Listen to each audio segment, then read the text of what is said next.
Hook. The text lit up my phone like a spark in a dry field. Your sister needs a perfect wedding. We're using your college money. I stared at the words. Cold, entitled, final.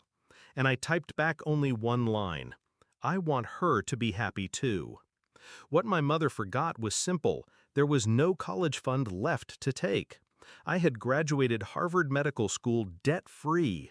My software patents had paid for everything. So when the venue called to confirm payment, the stage was already set. Growing up, my sister was the golden one, the chosen one. Every scraped knee, every school recital, every whim, Mom bent the world around her. And me? I was the background noise. The smart one, they said, as though intellect was a consolation prize. My victories weren't celebrated. They were expected, then dismissed. When I got into Harvard, my mother didn't even clap. Don't get cocky, she said. That fund isn't bottomless. But I made sure it was. My code, lines written in a dark dorm room between anatomy exams, caught fire in Silicon Valley. A patent here, another there, quiet checks that grew into freedom. I never told them. They didn't deserve to know.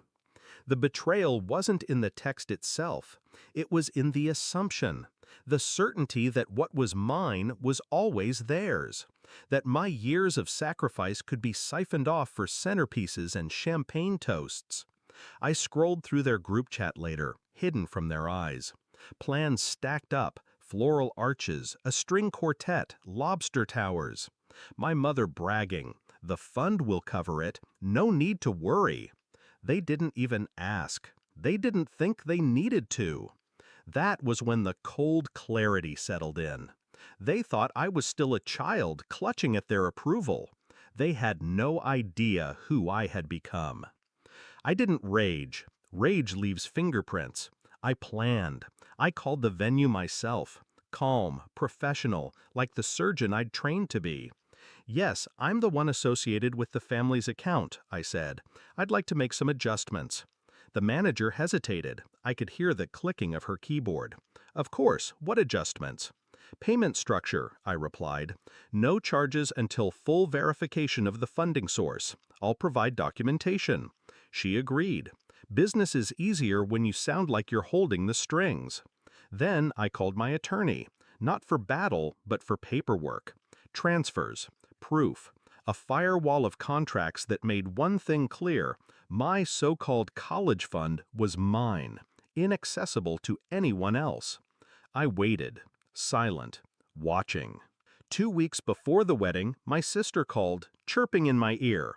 "The venue's perfect. It'll be the most beautiful day of my life." I murmured agreement, let her spin her fantasies. I almost pitied her. Almost. Then the cracks began. The venue emailed my mother, politely asking for confirmation of funds. No transfer came. They asked again. Silence. 3 days before the wedding, the manager called me directly. "Dr. Carter, we still don't have payment. Your mother insists the money is secured, but—" "Cancel the reservation," I said. My voice didn't waver. "They don't have authority. The account isn't theirs." A beat of silence on the line. Then, understood. One signature, one phone call. That was all it took. The explosion came the next morning.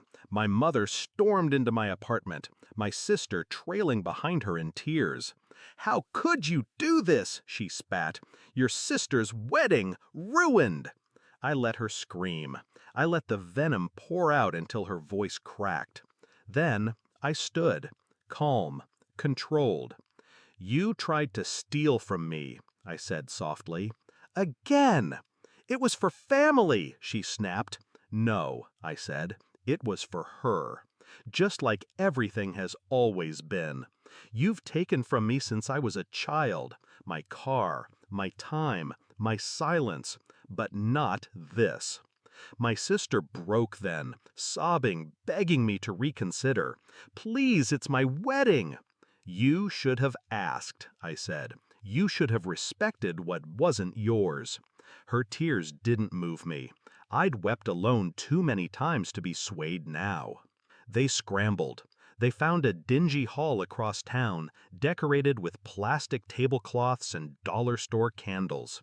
The photos looked lifeless. The perfect day my mother promised had crumbled into mediocrity. And I attended a conference in Geneva that week. My name on the program, my patents projected on a screen, applause ringing louder than any wedding bells.